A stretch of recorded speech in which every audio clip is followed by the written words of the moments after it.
नमस्कार साथियों, एक बार फिर से स्वागत है हमारे YouTube चैनल डिजर्विंग आईएएस पे। मैं अमित कुमार हाजिर हूँ आपके सामने आज की महत्वपूर्ण खबर पर चर्चा करने के लिए। खबर है हमारी ट्यूनीशिया, उत्तरी अफ्रीका का एक देश जिसे आप लोग अरब क्रांति के लिए जानते हैं। मैं जानता हूँ कि आप यही सोच रहे होंगे कि अरब क्रांति तो उत्तरी अफ्रीका के बहुत से क्षेत्रों में फैली हुई थी, साथ में खाड़ी देशों में भी फैली हुई थी। जी हाँ, ये फैली हुई थी, लेकिन इसकी चिंगारी तो ट्यूनीशिया से लगी थी ना, इसलिए हम लोग ट्यूनीशिया को ही उसके लिए उसका जनक मानते हैं। ठीक है, तो ट्यूनीशिया न्यूज क्या है? ट्यूनीशिया के राष्ट्रपति कैस सैयद ने एक नए संविधान का ड्राफ्ट यानी कि मसौदा पेश किया है जनता के सामने, और इसे लागू करने के लिए जनता की स्वीकृति अनिवार्य है। इसलिए 25 जुलाई को ट्यूनीशिया के अंदर रेफरेंडम यानी कि जनमत संग्रह कराया जा रहा है। न्यूज 2 है हमारी, ट्यूनीशिया का एक नया ड्राफ्ट कॉन्स्टिट्यूशन बनकर तैयार है और इसकी स्वीकृति यानी कि लागू करने के लिए 25 जुलाई को रेफरेंडम कराया जा रहा है, यानी कि जनमत संग्रह कराया जाना है। क्या ये जनमत संग्रह सफल होगी? जी नहीं, सफल नहीं होगी। सफल नहीं होगी हम ऐसे कह सकते हैं ऐसी बात कि ट्यूनीशिया के अंदर लोग भारी मात्रा में सड़कों पर उतरकर सरकार का विरोध कर रहे हैं और कह रहे हैं कि इससे सरकार की तानाशाही बढ़ जाएगी। और जो हालत हमारी आज से 11 साल पहले थी अरब क्रांति के समय, वही काल फिर से आ जानी है ट्यूनीशिया के अंदर। इसलिए वे लोग सरकार का विरोध कर रहे हैं कि आप नया संविधान मत लेकर आओ। तो ऐसे में हमें ये जान लेना जरूरी है कि आज से 11 साल पहले क्या हुआ था। तो आज से 11 साल पहले ट्यूनीशिया के अंदर तानाशाही शासन थी। एक राष्ट्रपति 23 वर्षों से ट्यूनीशिया में शासन कर रहा था, जिसे अरब क्रांति के द्वारा हटाया गया। और उस राष्ट्रपति के काल में महंगाई, बेरोजगारी, मुद्रास्फीति जैसी समस्याएं और भूखमरी जैसी समस्याएं ट्यूनीशिया के अंदर थी, जिसे अरब क्रांति के द्वारा समाप्त किया गया। और 2011 में विदाउट धांधली मुक्त यानी कि किसी भी तरह का करप्ट रहित चुनाव हुए थे। कहां पर? ट्यूनीशिया के अंदर। और एक नया राष्ट्रपति चुनकर मतलब नियुक्त होकर वहां पर ट्यूनीशिया का राष्ट्रपति बना। उसके बाद ट्यूनीशिया के लोगों की एक ही ख्वाब बची थी, एक संविधान बनाना, जो कि 2014 में पूरी हो गई। 2014 में ट्यूनीशिया को एक नया संविधान मिल गया, जिसके तहत एक देश की तौर पे ट्यूनीशिया चलने लगा। लेकिन अब ऐसे में हमें ये भी जान लेना जरूरी है कि आखिर लोग इसका विरोध क्यों कर रहे हैं? क्योंकि कॉन्स्टिट्यूशन है, यानी कि इससे कुछ फायदे ही होगा देश को। तो जी हाँ, ऐसा फायदा उनको नहीं लगता है, ये वहां के राष्ट्रपति को लगता है कि इससे हमें फायदा होगा। लेकिन ट्यूनीशिया के लोगों को मानना है कि वे तानाशाही की ओर बढ़ रहे हैं और तानाशाह शासन फिर से आ जानी है ट्यूनीशिया के अंदर, ये वहां के लोगों का मानना है।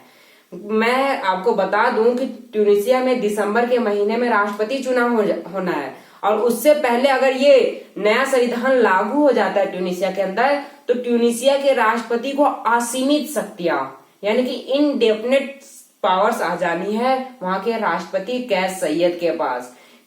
क्या क्या पावर्स मिलेंगी, इस पर हम लोग चर्चा कर लेते हैं नए संविधान के तौर पे। तो पहली पावर इसे मिल जानी है कि ये किसी भी तरह की अंतर्राष्ट्रीय संधियां कर सकता है बिना किसी संसद या किसी मंत्री से सलाह के बगैर। यानी कि ट्यूनीशिया के अगर राष्ट्रपति चाहे तो भारत से डायरेक्ट संधि कर सकता है, उस संधि को रिजेक्ट कर सकता है, संसद की स्वीकृति अनिवार्य नहीं है। ये पहली बात है, अंतर्राष्ट्रीय संधियां। दूसरी बात यह है कि जितनी भी इंपॉर्टेंट नियुक्तियां होती है, अपॉइंटमेंट होती है, वो राष्ट्रपति ही करेंगे। यानी कि प्रधानमंत्री की भी नियुक्ति कौन करेगा? राष्ट्रपति ही करेगा, अपने मन मुताबिक। जिसको चाहे उनको मंत्री पद पर बैठा दे, चाहे वो प्रधानमंत्री हो, वित्त मंत्री हो और भी मंत्री हो, उनको बिठा सकते हैं। तीसरी बात यह है इस संविधान में कि राष्ट्रपति जिसे चाहे जब मन करे तब उसको क्या बर्खास्त कर सके, किसी भी मंत्री को जब मन करे वो बर्खास्त कर सके। चौथी बात, किसी भी जज की भी नियुक्ति राष्ट्रपति ही करेगा। यानी कि ट्यूनीशिया में जितने भी जज होंगे उनकी नियुक्ति कौन करेगा? राष्ट्रपति ही करेगा। पांचवी बात कि उसको बर्खास्त करने की भी शक्ति ट्यूनीशिया के राष्ट्रपति के पास ही आ जानी है। छठी नंबर की बात है कि ये संसद को कभी भी भंग कर सकती है। राष्ट्रपति का मन करे तो वो संसद को कभी भी भंग कर सकता है, आज मन करे तो आज ही कर सकता है, इस नए संविधान के द्वारा लिखा गया है। सातवीं बात कि राष्ट्रपति खुद से ही बजट पेश कर सकता है। बजट के लिए वित्त मंत्री की आवश्यकता होती है, लेकिन राष्ट्रपति यहाँ पर बिना वित्त मंत्री की सलाह पर ही बजट को पेश कर सकता है। और सबसे खास बात जो 8वीं बात है, ये है कि आर्म फोर्सेस यानी कि सशस्त्र बलों का प्रमुख राष्ट्रपति ही होगा। हमारे अंदर बहुत से प्रमुख है, सीडीएस सबसे ऊपर में आते हैं, लेकिन इनके यहाँ राष्ट्रपति यानी कि प्रेसिडेंट ही क्या होंगे, सशस्त्र बलों के प्रमुख होंगे। तो इससे लोगों को लग रहा है कि इससे तानाशाह शासन बढ़ जाएगा। जब सेना का प्रमुख ही राष्ट्रपति होगा तो इससे तानाशाही तो आ जानी है। संसद को भंग करने की पावर है, प्रधानमंत्री को नियुक्त करने की पावर है। न्यायपालिका कार्यपालिका से अलग होनी चाहिए, जो कि न्यायपालिका साथ में जुड़ गई। ठीक है। और एक बात और इसमें खास बात है कि इस नए संविधान के द्वारा कहा गया कि जो मंत्री परिषद होगी, सरकार होगी, वो राष्ट्रपति के प्रति जिम्मेदार होगी, ना कि संसद के।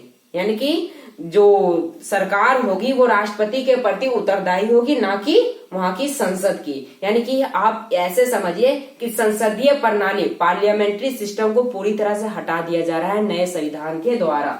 जो नया संविधान ट्यूनीशिया का ड्राफ्ट कॉन्स्टिट्यूशन है, उसके द्वारा संसदीय प्रणाली को पूरी तरह से हटा दिया जा रहा है। और एक सबसे खास बात कि पुराने संविधान में जो नहीं था उसे भी ऐड कर दिया गया है।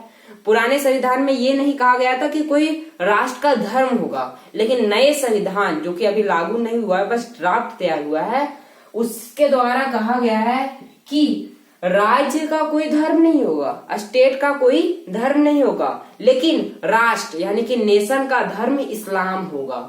क्या? राष्ट्र का धर्म क्या होगा? इस्लाम।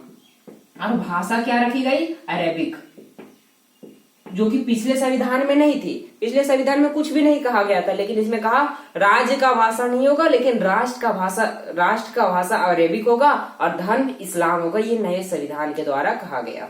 तो इससे तानाशाही शासन तो बढ़ जानी है, क्योंकि इतनी पावर राष्ट्रपति के समर्थन में आ जाएगी, एक व्यक्ति के पास आ जाएगी, तो इससे राष्ट्रपति शासन आ जानी है, इसलिए लोग उनका विरोध कर रहे हैं। अब बात आती कि ऐसा भी हो सकता है कि सब पावर राष्ट्रपति के साथ आ जाएंगे तो वो अच्छा, देश के लिए अच्छा कर सकता है। तो जी नहीं, इन्होंने अपना परिचय पहले दे रखा है।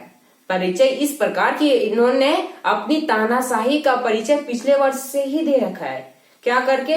सबसे बड़ी बात इन्होंने क्या की, इन्होंने जो 2014 का संविधान था उसको समाप्त कर दिया पूरी तरह से।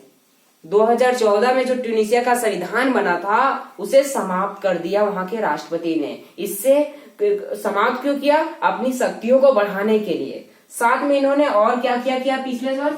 तो पिछले वर्ष इन्होंने लगभग जुलाई का समय था, इन्होंने 50 से अधिक जजों को बर्खास्त कर दिया। क्या? 50 से अधिक जजों को इन्होंने बर्खास्त कर दिया, जो कि न्यायपालिका स्वतंत्र रूप से काम करनी चाहिए वो राष्ट्रपति के अंदर में आ गई। और बर्खास्त ये कहकर कि ये लोग मनी लॉन्ड्रिंग कर रहे थे और करप्ट जज थे, न्यायाधीश थे, इसलिए हमने इसको बर्खास्त किया। और इन्होंने एक नई, समझिए कि अस्थायी न्यायपालिका का गठन किया, जो जिसे कभी भी राष्ट्रपति चाहे समाप्त कर सकती है। ठीक है। और तीसरी बात कि इन्होंने बिना किसी को बताए संसद को भंग कर दिया।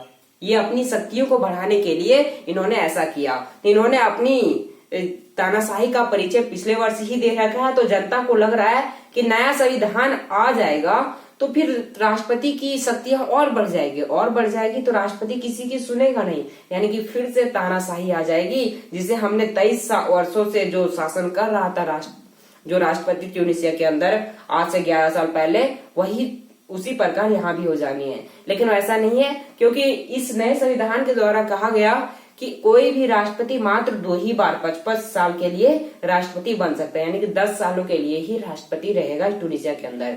लेकिन आपात स्थिति, यानी कि जिससे लगता है कि देश को खतरा है, उस समय राष्ट्रपति जितना मन चाहे उतना अपना शासनकाल बढ़ा सकता है, चाहे 10 वर्ष हो। मतलब इसकी कोई गणना नहीं की गई है, लेकिन आपात स्थिति में राष्ट्रपति अपनी कार्यकाल को बढ़ा सकता है, ये नए संविधान में कहा गया है। फिलहाल 25 तारीख को ट्यूनीशिया के अंदर जनमत संग्रह कराया जाना है, जो कि अभी हुआ नहीं है, आज से 6 दिन के बाद हो जाएगा। 19 है ना, तो 19 है, 19 6 25 को राष्ट्रपति ये ट्यूनीशिया के अंदर जनमत संग्रह कराया जाना है। अगर ये इसकी स्वीकृति मिल जाती है तो एक नया संविधान बनकर तैयार हो जाएगा, और तैयार हो जाएगा तो तानाशाही आ जाएगी। अब देखते हैं क्या आती है अपडेट ट्यूनीशिया की तरफ से, वो मैं आपको 25 तारीख से यानी 26 को अपडेट कर दूंगा। तो फिलहाल के लिए इतना ही, मिलते हैं नेक्स्ट वीडियो में। Thank you.